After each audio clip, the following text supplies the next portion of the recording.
How are you? I'm good. How are you? Yeah, pretty good. Where are How's- you based? I'm in New Jersey in America. Sick. You're Yeah, back in yeah, cool. Australia, right? Yeah, yeah. Gotcha. Got back like 3 days ago or something. Think. Okay. Do you still have like Yeah. jet lag and everything, or Sorry. do you still have like jet lag? I didn't really get it this time somehow. Well, that's good. Um, yeah, it's weird. Yeah, I guess because I just slept on the plane quite a bit on the way home, and then you just got to stay awake until like 8 or 10 p.m. and it's fine. Yeah, that's what I heard. The key is to like not fall asleep. Yeah, I actually reckon the hardest part is to stay asleep because you wake up and it's like your body's like, hey, it's 2 p.m. You should get up right now. Yeah, Um, but yeah, no, it's been fine. I guess I'm just getting used to it, the jet lag aspect. yeah. Because you guys just came off your like co-headlining tour with Vacations, right? Yeah. How was that experience? Oh, it was awesome. It's a bit sad because I missed them a lot already because we basically just had like 11 housemates for 2 months, like Mhm. in very, very close quarters. Pardon the pun. Yeah.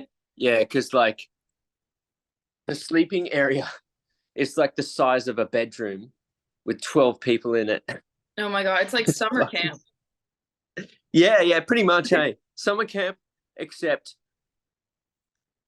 um, like the adult version, Yeah. and and the beds are constantly moving.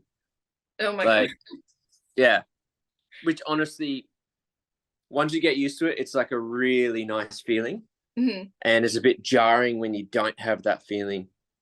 Like we stayed in a hotel in San Francisco because the bus broke down, Yeah. and I couldn't sleep. I just could not sleep because I had like a big bed to myself. Mhm. Everything was white because like the bunks are like completely black, and you shut the curtain, and it's like blacked out completely. Yeah. Yeah, it was just so. Yeah, I wasn't really used to it. Yeah. Um, yeah, but I miss it. Like aside from like the sleeping aspect of being on the bus with them, Mhm. it was just really good. Like being Australians, like our sense of humor just Yeah. blended instantly. Um, and they're all super awesome guys and kind of nerdy as well. They like to play their games, and like Michael and Jasper and them would just like play like the nerdiest computer games in like the hotel lobbies and stuff. It It's was pretty like a funny. perfect fit. It was a perfect fit, actually. Yeah. It's funny, like when you tour with someone, usually like you start off and you don't know them at all. And then you end up being like really good friends. But with these guys, even though we didn't really know them, we knew of them for a Mhm. long time.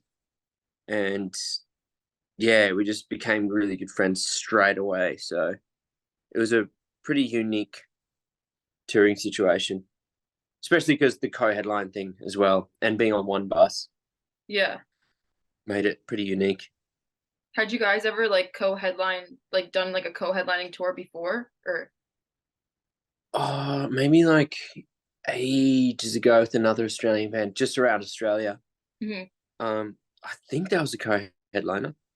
Yeah, that was just totally different though.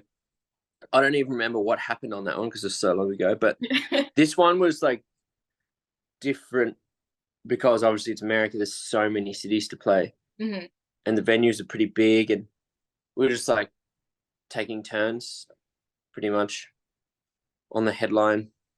Yeah. Um, yeah, and like it was a lot more even because there's like 20, no 30, 31 show 32 shows or something. So it was easy to get like to even it out with 16 shows each. Yeah. You guys also played at All Things Go Festival this year in Maryland. And then in Mm, a couple days you're going to Joyland in Indonesia, and then you're going to yep, Berry Festival in Thailand. What would you say yep. like the biggest like difference between playing at like festivals is versus like headlining tours? Um, when you headline, in a venue, like you just have control of the whole situation. Like you can be more prepared and you get to like set everything up the way that you want it. Festivals is more just like in out, and you just got to hope that like, you know, you've got the right people there, they've got enough energy, doesn't rain, Yeah. sounds good. Yeah, I definitely prefer like headlining our own shows. Festivals are a bit crazy. Also, it always feels like the first day of like grade 8 every single time. You know, Yeah. it's it's fun though, especially when you finish playing Hmm. and you get to like hang out with people. Like it's gonna be good. I think in Jakarta, Block Party will be there, so hopefully get to catch up with them. And like Phaser Days is playing on the same day as us, so hopefully get to catch them play as well. So yeah, it's cool. Like you get to see more people that you know Hmm. at festivals. So with Joyland and then Very Festival, though you guys are playing those basically like you have like a 1 day break in between. So Mm. you have like time to kind of like for your guys selves to like explore anything, or is it just like once Huh. you get No, not even like in America. Hey, like sometimes, mainly because I'm lazy or tired, but like sometimes the only part of the city I'll see is the walk from the bus to the back of the venue. And sometimes that's like, you know, 20 yards. Yeah. Because I'm a piece of shit. Yeah. So like I do the sound check and just like lie there.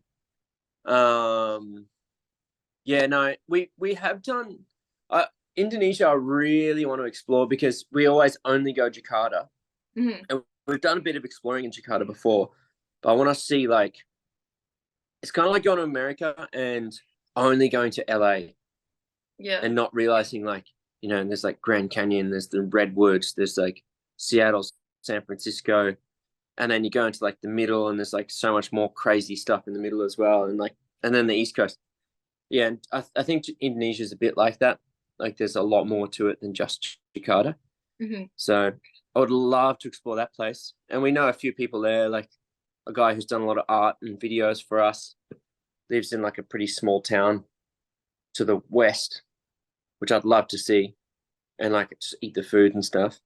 Yeah. But I think we'll have a little bit more time in Bangkok to explore, which is a mad city as well. Yeah. That's awesome. Last year you guys released your album From Mexico with Love, and then you released the 10-year anniversary edition of In a Million Years. How Oh long yeah. between like those two projects and then really working on RYU did you guys have, or was it like as soon as those were done you were working on it? Pretty much as soon as they were done, we just got cracking. We're pretty aimlessly just going for it for a while there, to be honest. And it wasn't until I don't know, like maybe I guess like six, more than 6 months ago. Oh no, more than 6 months ago. Like maybe like 9 months ago, I stumbled across this artwork by a guy called Luke Nugent, and at the time I was like really interested in like this AI visual art that was coming up, and everyone was going nuts, like panicking about AI. But I was like getting into it and finding like cool artists. And yeah, his artwork just was like super, super powerful. And I was just staring at it for ages, trying to figure out why it was so good. And in it, there's these two guys, like Asian looking dudes, looks like it's the year 3000. And they're holding these little TV monitor devices. And suddenly I was like, that little TV he's holding, I want our album to sound like it's coming out of that. Like, what's the sound that's coming out of that crazy futuristic device? Yeah. And then I told the guys about it. And then, yeah, it was just from then on, we just started just pumping the songs out with that in mind, you know? And everyone I told, like, when it came to mixing engineer or producers and stuff, I'd be like, this is the concept. Like, I want it to sound like it's from 1,000 years ago in the future Hmm. out of this tiny little TV. And like, oh, okay, yeah, right, okay. And I'd like set the scene for them. It was really interesting to approach the music with that sort of perspective, because at the end of the day, I think the music sounds basically almost the same-ish. Like, it's probably like 20% different because of this like treatment, but it kind of like was easier to create a whole album with that in mind, like a full abstract sort of concept. Not wasn't about like, you know, necessarily about love or like any colors or anything like that. It was just like the future, like semi-dystopian satellite broadcasting, like ancient music, which is like today's music. But yeah, it really came together pretty quickly, to be honest. A lot quicker than I would actually have preferred. Because I just had to like do it, finish it, and then just stop and send it away, and it was done. And then we're on tour. Yeah. So, but I'm happy with the way it came out, though, in the end. What made you guys want to release Afterlife as like the single that would like show off like this new era for the band? It was just the first song that was finished. That was the only song that was finished, actually, because and also that was the first song to be created after the concept, and I was like, made that for the concept. Tried to make the guitar sound very robotic and not human, and the lyrics are very like non-human, like they don't connect very well. It's like a AI trying to relate to a human, and then talking about the concept of heaven and not really understanding it. Yeah, the reason was just that it was just finished and feeling pretty good. Yeah, that one was fun though, because like I wrote that one here with an effect from a previous song from Yumeno Garden on one of Locke's songs that I use. And every time because I'd play lead guitar for his songs, every time I'd use this effect, I'm like, I should totally use this for something else, you know, like. So I finally got to do that, and then we went to Melbourne and recorded most of it. And then I went on tour, and then in Mexico City I did the vocals. So it's kind of done all over the place, which we don't normally do. We usually just like do it all in one spot. So that was kind of fun doing that one. Yeah. I love the music video for it too. I think it's like this really cool like 80s like kind of like video game vibe to it. Yeah. Where did like the concept come from for that one? We were kind of like struggling to figure out what to do because we were in such a rush. And then we hit up our friend from Indonesia. He's the guy who lives out west. Sounds funny when you say it, out west. Out west. He's out west. Yeah, he lives in a tiny town. He's a super talented kid. Very, very shy dude, but very clever at 3D stuff. And yeah, we hadn't used him for like talked to him for a while or used his art for a while. So our manager like brought him up, and yeah, it was cool to like reach out to him again. He was super keen, and we had like some vague ideas. So we shot the stuff in Michael's garage, because we just needed a green screen. And yeah, Yuffie just did his magic. He barely speaks English, so it was pretty miraculous that he knew exactly what we were talking about. Funny, like all he says is like, "Yep, cool, yep." And it's like, do you like, does that make sense? Like, did everything we said just then make any sense to you? He's like, "Yep." I was like, all right. But yeah, no, he does understand, luckily. Yeah. You're like, this could end like really well or really poorly. I guess we'll just figure it out. It's always like that, hey, with that guy. He's just like, he's too shy to actually speak, you know? But it comes across as like, don't know if he can actually speak English or not. Yeah. He can write English pretty well, but he claims to not be able to speak English. So yeah, no, he does well. Yeah, it worked out, I guess. Yeah. No, he's awesome. Like his name's Hello Blue Days on Instagram. He's worth checking out. He's done a lot of stuff for different artists, and his page in general is just really cool. I think like all the visuals that you guys have like just for this EP in general are so cool. Like from the manga artwork that you have that you guys were giving away on Instagram and everything, and then Mm, the transmissions like video you posted for the mm, EP dropping, and then like you were saying before the EP cover. Did you have like it just feels like everything just feels like a collective story, and you're not just putting out an mm. EP with songs on it. It makes it feel like this whole unit.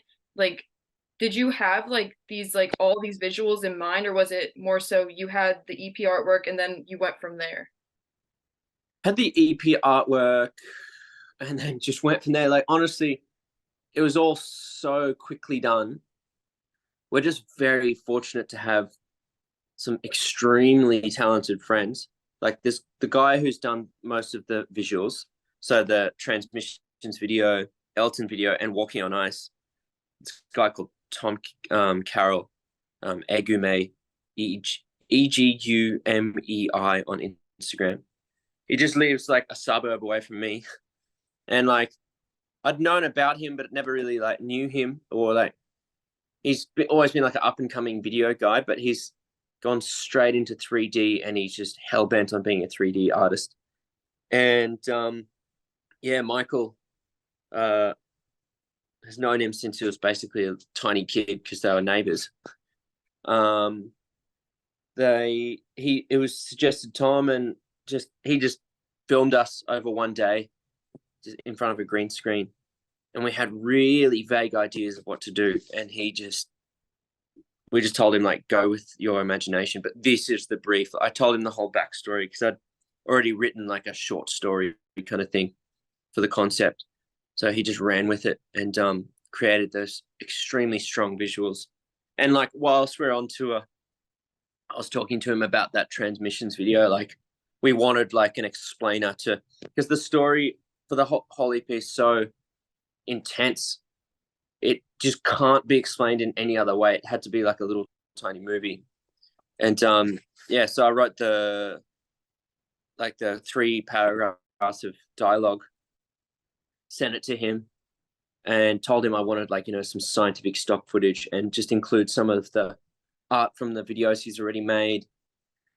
And it's also like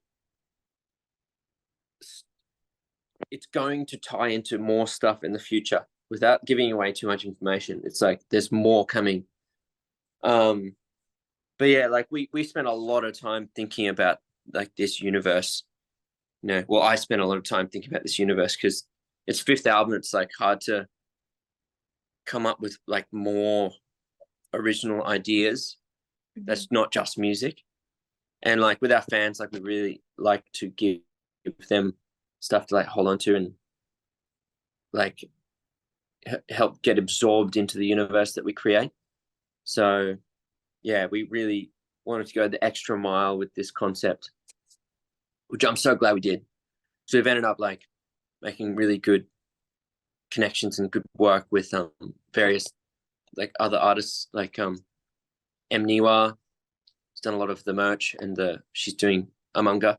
This guy called Chris Yee, super talented guy from Sydney. He's doing my manga. And then a guy from San Diego called Eric Karada. He wrote the short story. So we've actually got like potentially a book, some manga. I'm making a radio station as well for the satellite to be broadcasting. So just like working on that and figuring out where we're going to host that.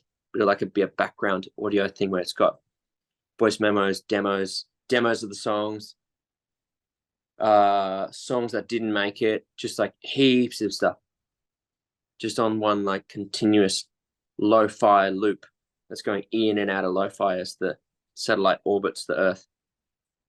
So yeah, we've just made so much stuff that I'm really excited to like slowly trickle out for our fans to, get lost in our universe. Yeah. Would you say that this is like your favorite like era that you guys or have been in so far, like for the band? Like Creatively, yes, definitely. Yeah, I think it's because like music's changed so much these days, like because we've been doing this for like 12 or 13 years, and like that when we started, the industry was changing, like with streaming and iTunes and CDs and records and blah blah blah. But it's just changed again, like more after COVID, like just the way music comes out is just different. So instead of like trying to ride any waves, we've just decided to like do it our own way, because ultimately it doesn't matter in the end, like how you do it. It's just going to be fun and like enjoyable. But yeah, no, definitely like in terms of like putting the thing out, this has been the best. Like, because usually it's just I'm just so anxious and nervous that what we're putting out isn't good enough. But this time, I feel like it doesn't matter as much because we've created something more than just a collection of songs. You know, it's like a full, like a bunch of songs with a strong feeling underneath it. Yeah. I feel like when you put out things, like artists, when they put out things that they're more proud of, like most proud of, versus like, okay, I'm putting this out, I like it, and like this is what I know people like, versus like I like it, I don't really care if other people like it. That's like usually where the best like art and music comes from, when you put out things that are so authentic to you. Yeah, exactly. Actually, the other thing as well with this, it's like I feel like because of this AI excuse, I found a reason to like be able to put songs on to this EP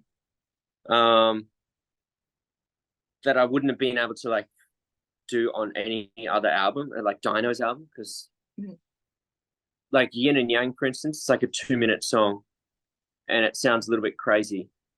Like what, like one of those songs that never would make it on a normal Dino's album, but because it's kind of like an interlude in between songs. Yeah, I felt really stoked that I could do stuff like that, just in case there's people out there who'd like that. Because the music I listen to generally sounds pretty like strange and ugly. Because I don't know, I like to find stuff that's like really cool, really beautiful, but also like the ugly stuff that's like really challenging to listen to. Sometimes it's strikes a chord that like nothing else can. I feel like Yin and Yang is one of those. So I'm just gonna feel like Yin and Yang was that one for me. My chance to just sort of like break the mold a little bit.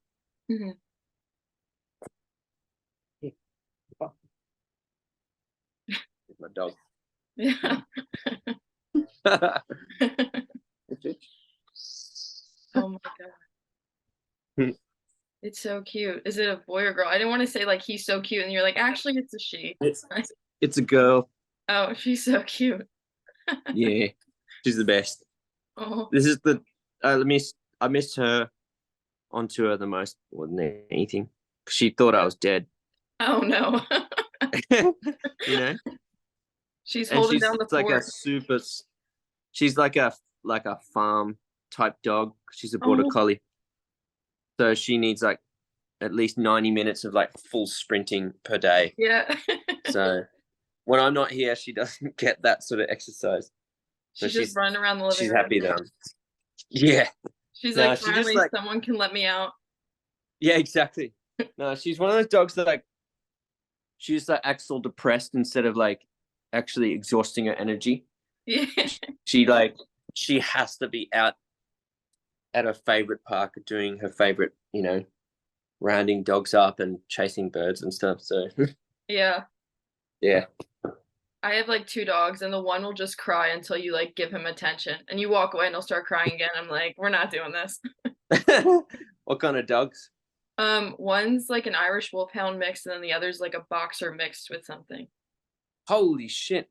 Yeah, Big dogs. Yeah, they are kind of big. The one just went to like the vet, he got blood work done. He weighs like 104 pounds. I was like, oh, and they're like, don't worry, he lost 2 pounds. I was like, Holy shit. That's a big dog. Yeah. That's twice the size, more than twice the size of this one. Yeah, Wow. we gotta take them on more walks. Yeah. Do the dogs live in New Jersey as well? Oh yeah, yeah, they're like downstairs in my living room right now. Yeah, cool. Yeah. Cool. Where do you take them when you're in New Jersey? Well, we usually just walk them around the block, and then I have like a Yeah. dog park kind of down the street from my house that they'll go to sometimes. Oh, that's cool. That's cool. Yeah, Yeah. that's fun. Yeah. Um, all right, I guess like back into it. Yeah. Um, I like the way that you guys ended the EP with "Not From Here." Like it's more like an instrumental, like melancholy, like Mm, song. It like feels mm. very wondrous. Like as I was listening to it, like I felt like if I was watching a movie, like this song would be playing in the background if like I was like seeing like the earth and the world for like the very first time. Why did you guys Yeah. decide to end the EP on that note? Uh, just because like I made that song with zero intentions to the degree where I I made it on this keyboard that I bought, and I was just like stuffing around. I did it.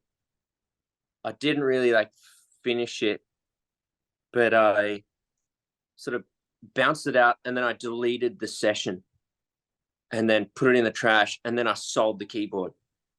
I like completely made the song and just fucked it all off completely. And then later on, I was like, you know what? That's actually not that bad. So I because I just going through everything that I had for like figuring out what was going on this, I was like, this actually might work.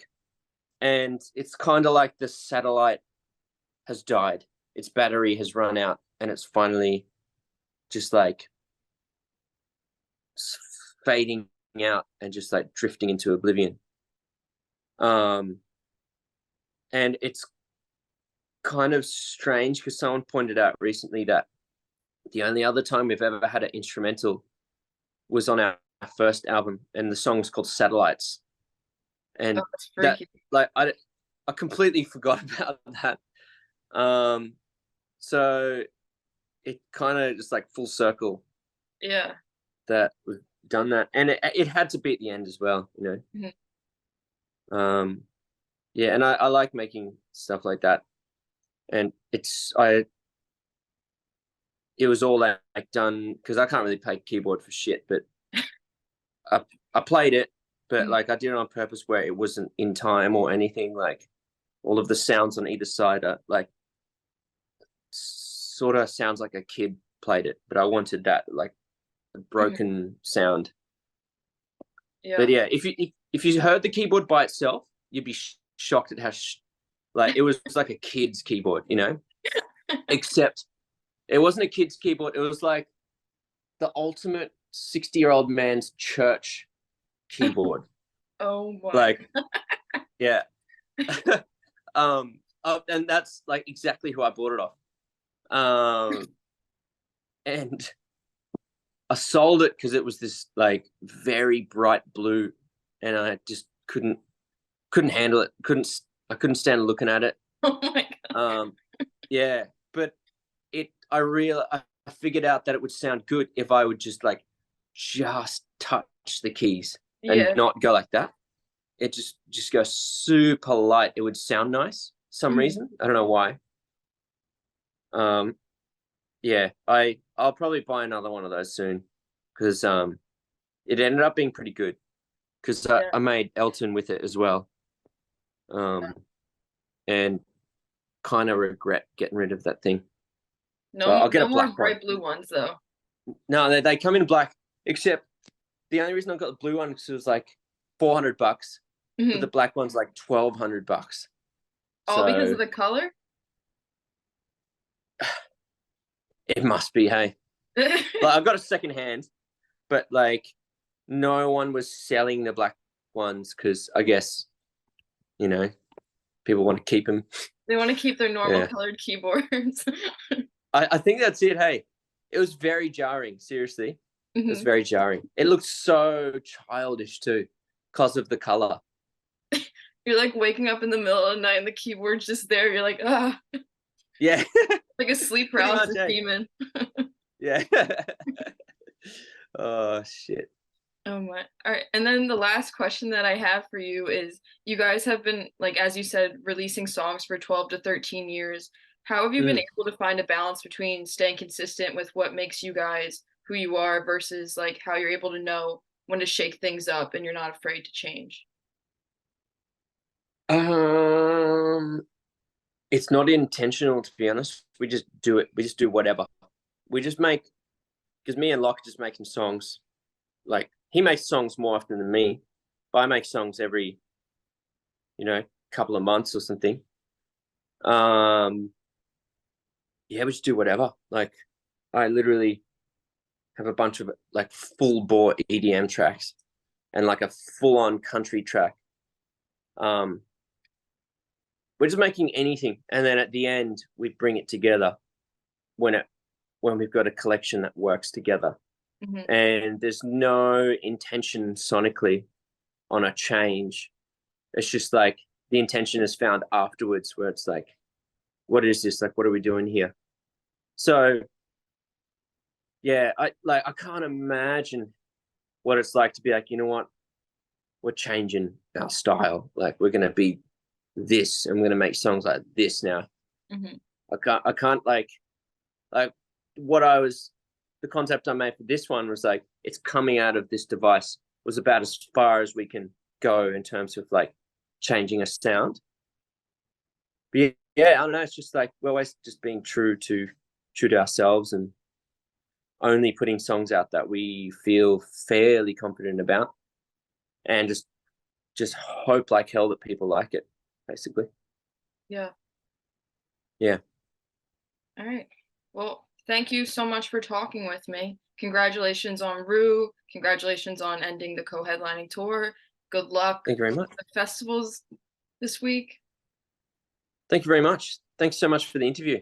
Yes, thank you so much for talking with me, even though you're in Australia and it's kind of early there. No, it's fine. What time is it there anyway? It's like 7 something. It's 7:33 here. Oh, okay, it's chill. Like Yeah, it's PM, like yeah. 10:30. So, Okay. and I've been waking up early because of I guess because of the jet lag. So it's Yeah. totally chill. Yeah. Yeah. Thanks Thank you so heaps. much. See you later. Bye. Bye.